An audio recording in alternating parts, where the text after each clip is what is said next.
अगला शोध पत्र मेरा ही है, तो मैं पढ़ता हूँ। मेरा विषय है न्याय दीपिका में वर्णित सर्वज्ञ सिद्धि। नमः श्री वर्धमानाय निर्धूत कलिदात्मने सालोकानां त्रिलोकानां यद विद्यादर्पणायते। मंच पर विराजमान समस्त विद्वज्जन एवं हमारे गुरुजन सभी को प्रणति निवेदित करते हुए मेरा विषय है न्याय दीपिका में वर्णित सर्वज्ञ सिद्धि। भारतीय दार्शनिक परंपरा अत्यंत प्राचीन, गहन एवं चिंतनशाली परंपरा रही है। इसमें सांख्य योग, न्याय, वैशेषिक, मीमांसा, वेदांत, ये षड्दर्शन एवं जैन, बौद्ध, चार्वाक, ये सभी दर्शन इस दार्शनिक परंपरा की रीढ़ माने जाते हैं। इसके अलावा भी इसमें अनेक दर्शनों का समावेश रहा है। ये सभी दर्शन सत्य की खोज और जीवन के कल्याण हेतु विकसित हुए हैं। इन दर्शनों में निहित दार्शनिक परंपरा केवल तत्व चिंतन तक ही सीमित नहीं रही, बल्कि जीवन के सत्य, व्यवहार, नीति और मोक्ष की दिशा में भी मार्गदर्शन का कारण बनी। जैन दर्शन का भारतीय दार्शनिक परंपरा में अमूल्य योगदान है। जैन परंपरा में दर्शन एक अनूठा स्थान रखता है, जिसमें अहिंसा, अनेकांतवाद, अपरिग्रह जैसे सिद्धांतों के माध्यम से भारतीय संस्कृति की दिशा निर्देशित होती है। जैन दार्शनिक चिंतन में न्याय की विशेष महत्ता है और यहाँ न्याय का अर्थ तर्कशास्त्र से है, जो सत्य असत्य का विवेचन करता है और प्रमाणों के आधार पर युक्ति संगत निष्कर्ष तक पहुंचने की प्रक्रिया बताता है। न्याय के माध्यम से जैनाचार आत्मा, प्रमाण, सर्वज्ञता और मोक्ष जैसे गूढ़ तत्वों को प्रमाणित करते हैं। इसी न्याय पर जैनाचार्यों ने अनेक ग्रंथों की रचना की। एक ग्रंथ जैन दर्शन की तार्किक दृढ़ता एवं दार्शनिक गांभीर्य प्रदान करते हैं। न्याय तर्क की दृष्टि से जटिल सिद्धांतों को व्यवस्थित रूप से प्रदर्शन करता है और इसी न्याय की परंपरा में आचार्य अभिनव धर्म भूषण द्वारा विरचित न्याय दीपिका एक विशिष्ट और महत्वपूर्ण ग्रंथ है। इस ग्रंथ का मूल उद्देश्य जैन दर्शन के गूढ़ और दुरूह तात्विक एवं प्रमाणिक सिद्धांतों को सरल भाषा में समझाना है, ताकि जिज्ञासु और विद्वान दोनों व्यक्ति न्याय शास्त्र के गूढ़ तत्वों को समझ सकें। न्याय दीपिका ग्रंथ जैन न्याय परंपरा में ज्ञान का दीपक है, जिसने न केवल दार्शनिक जटिलताओं को सरल किया, बल्कि तर्क और दर्शन की शिक्षा को सुलभ और जनप्रिय भी बनाया। न्याय दीपिका की विशेषता की सबसे खास बात यह है कि इसकी विशेषता यह है कि इसकी शैली जो है वो सरल है, बोधगम्य है और शिक्षणात्मक है। न्याय दीपिका में प्रतिपादित सर्वज्ञ सिद्धि जैन दार्शनिक परंपरा के संदर्भ में महत्वपूर्ण विषय है। सर्वज्ञ सिद्धि पर न्याय परंपरा के चिंतन का दार्शनिक, धर्मशास्त्रीय और वास्तविक प्रभाव महत्वपूर्ण है। यहाँ पर सर्वज्ञता की जब बात कही गई है तो आचार्य महाराज ने इसमें 3 प्रकाश है न्याय दीपिका ग्रंथ में, कुल 3, जिसके द्वितीय प्रकाश की कारिका नंबर 23 में 21 में शंका और समाधान के माध्यम से सर्वज्ञ सिद्धि करने का प्रयास उन्होंने किया है आचार्य महाराज ने।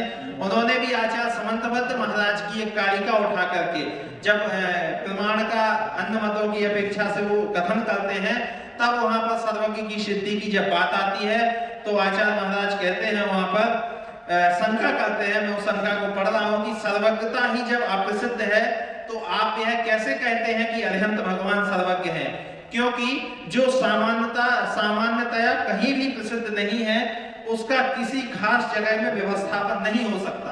तब वह समाधान देते हुए कहते हैं कि नहीं, सर्वज्ञता अनुमान से सिद्ध है और वह अनुमान कैसा है, सूक्ष्मांतरित दूराथा प्रत्यक्षा कस्यचिद्य था अनुमेय ततो गण्या दिरिति सर्वज्ञ संस्थिति। उन्होंने कहा सूक्ष्म, अंतरित और दूरवर्ती पदार्थ किसी के प्रत्यक्ष हैं क्योंकि वे अनुमान से जाने जाते हैं, जैसे अग्नि आदि। इस अनुमान से सर्वज्ञ बने प्रकार सिद्ध होता है। सूक्ष्म पदार्थ ऐसे पदार्थ जो स्वभाव से विप्रकृष्ट हैं, दूर हैं, जैसे परमाणु आदि। अब हम कहें तीनों लोगों में अनंत परमाणु भरे पड़े हैं, तो वो कहें हमें दिखाओ, हमें तो दिख ही नहीं रहे, तो भैया हमारे ज्ञान का विषय नहीं है, इस कारण से वो हमें दिखाई नहीं दे रहे हैं। लेकिन सर्वज्ञ को वो सूक्ष्म पदार्थ भी दिखाई दे रहे हैं। अंतरित वे हैं जो काल से विप्रकृष्ट हैं, जैसे राम आदि। कोई कहे भैया राम हुए हैं कि नहीं हुए हैं, आदिनाथ हुए हैं कि नहीं हुए हैं, महावीर हुए हैं कि नहीं हुए, हमने तो उन्हें देखा नहीं, तो हम कैसे कह दें कि वो हुए हैं। तो वो वहां पर कह रहे हैं कि वो हुए हैं और इसीलिए अनुमान से वो सिद्ध हैं। आज के समय में हम देखते हैं कोई भी बच्चा जन्म लेते ही साथ जब वो बड़ा हो जाता है तो कभी माता पिता से ये नहीं कहता है कि डीएनए टेस्ट कराओ, आप ही मेरे माता पिता हैं कि नहीं है, मान देता है ना, अनुमान से मान देता है, स्वभाव से मान देता है। तो ये हमें समझना होगा कि राम आदि हुए हैं तो ये इससे स्वभाव से सिद्ध है। और दूर वे हैं जो देश से विप्रकृष्ट हैं, जैसे मेरु आदि। अब सुमेरु पर्वत हमें दिखाई नहीं देता है तो क्या उसकी सिद्धि नहीं है? क्या सुमेरु पर्वत नहीं है? तो सुमेरु पर्वत है। अब हमें यहाँ से अमेरिका नहीं दिख रहा है तो क्या अमेरिका की उपस्थिति नहीं है? हमने तो मैप पे पढ़ा है, देखा है, लेकिन हम मान रहे हैं, लेकिन हमें दिख नहीं रहा है। तो जब मैप की हुई बात गूगल पे जानी जा रही है बात, उसको हम प्रमाण मान रहे हैं, तो आचार्यों ने जो वाणी कही है, उन्होंने कह दिया है कि नरक है, स्वर्ग है, तो उसको प्रमाण क्यों नहीं मान रहे? तो ये हमें समझना होगा। जो वस्तु हमें आंख से नहीं दिख रही है, इस दीवार के बाहर भी कुछ है लेकिन हमें दिखाई नहीं दे रहा है, तो ये हमारी आंखों का दोष है। लेकिन हमारे ये नहीं है कि वहां पास में वस्तु कोई है नहीं, वस्तु मौजूद है, लेकिन हमारी आंखों का दोष है। तो जो वस्तु हमें दिखाई नहीं दे रही है, इसका मतलब ये नहीं है कि उसका अस्तित्व नहीं है, अस्तित्व है, हमारे ज्ञान की कमी है। तो इसीलिए उन्होंने कहा है ये स्वभाव काल और देश से विप्रकृष्ट, अर्थात यहाँ धर्मी है, किसी के प्रत्यक्ष है, यह सात्य है। यहाँ प्रत्यक्ष शब्द का अर्थ प्रत्यक्ष ज्ञान के विषय से विवक्षित है, क्योंकि विषयी के धर्म का विषय में भी उपचार होता है और वे अनुमान से जाने जाते हैं। यह हेतु है। अग्नि आदि दृष्टांत के माध्यम से इसकी सिद्धि होती है। अग्नि आदि दृष्टांत में अनुमान से जाने जाते हैं। यह हेतु किसी के प्रत्यक्ष है, इसे साध्य के साथ पाया जाता है।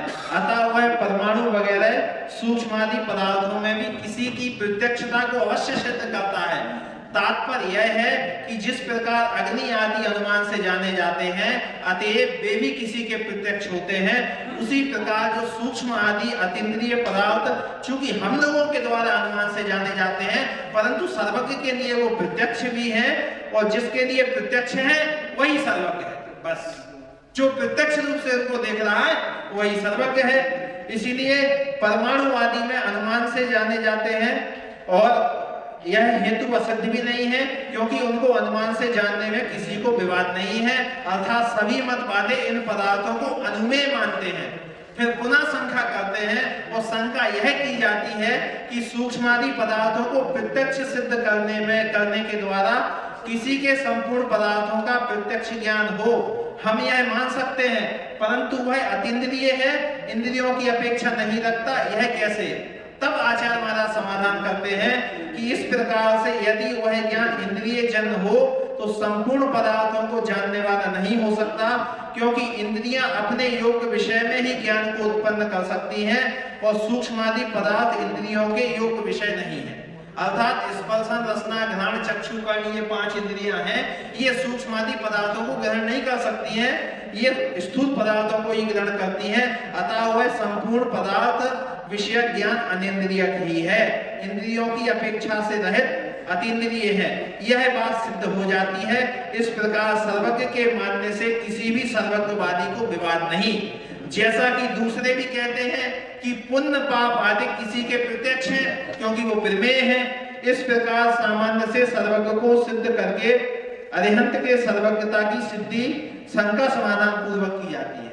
वो कहते हैं, पुनः शंका करते हैं कि संपूर्ण पदार्थों को साक्षात करने वाला अतीन्द्रिय प्रत्यक्ष ज्ञान सामान्यतया सिद्ध हो, परंतु वह अरिहंत के कैसे?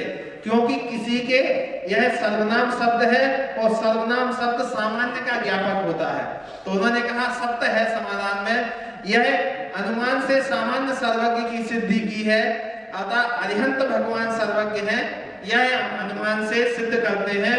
वह अनुमान इस प्रकार है कि अरिहंत सर्वज्ञ होने के योग्य हैं, क्योंकि वह निर्दोष हैं, और जो सर्वज्ञ नहीं है वह निर्दोष भी नहीं है। जैसे रथ्या पुरुष अर्थात पागल पुरुष, वो यह इस प्रकार से हमें समझना चाहिए। तो आवरण और रागादि ये दोष हैं, और इनमें रहित इनसे रहित होने का नाम निर्दोषता है, और वह निर्दोषता सर्वज्ञता के बिना नहीं आ सकती, क्योंकि जो किंचिज्ञ है, अल्पज्ञानी है, उसके आवरण आदि दोषों का अभाव नहीं है। अतः अरिहंत भगवान में रहने वाली यह निर्दोषता उनमें सर्वज्ञता को अवश्य सिद्ध करती है। आचार्य समंतवत महाराज ने भी कहा है कि सर्वज्ञ को सिर्फ सर्वज्ञ के नाम से ही नहीं जानते हैं, परमेष्टि परम ज्योति विरागो विविधाकृति सर्वज्ञो नादि मध्यांतर। ये इस प्रकार से उन्होंने कहा, चाहे आप परमेष्टि कह दो, चाहे परम ज्योति कह दो, चाहे वीतराग कह दो, चाहे विमल कह दो, चाहे कृतकृत्य कह दो, ये सारे सर्वज्ञ के ही नाम है। फिर इस आधार पर जैनाचार्यों ने यह प्रतिपादित किया, उपसंहार कर रहा हूं, कि अरिहंत भगवान ही सर्वज्ञ हैं, क्योंकि उनके उपदेश से युक्त, उनके उपदेश ना तो युक्ति से बाधित हैं, ना अनुमान से बाधित है, ना प्रत्यक्ष अनुभव के प्रतिकूल है। तो आचार्य समंतवत महाराज स्वामी ने कहा है, अंत में जब कारिका समाप्त हुई न्याय दीपिका में, तब उन्होंने कह दिया, सा तोमेव असि निर्दोषो युक्ति शास्त्र विरोधी वाक् अविरोधो यदिष्टम ते प्रसिद्धेन न बाध्यते। अर्थात हे अनंत भगवान, वह सर्वज्ञ आप ही हैं, क्योंकि आप सर्वज्ञ हैं। निर्दोष इसीलिए है कि युक्ति और आगम से आपके वचन अविरुद्ध है, और वचनों में विरोध इस कारण से नहीं है कि आपका इष्ट प्रमाण से बाधित नहीं है, किंतु तुम्हारे अनेकांत मत रूप अमृत का ज्ञान नहीं करने वाले तथा सर्वथा एकांत तत्व का कथन करने वाले, अपने को आप्त समझने वाले, अभिमान से दग्ध हुए एकांतवादियों को इष्ट प्रत्यक्ष से बाधित है। इस प्रकार से न्याय दीपिका में सर्वज्ञ की सिद्धि की गई है। धन्यवाद।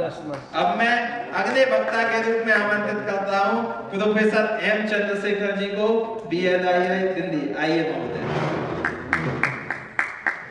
अभी हम लोग को निपाना जी को सुनना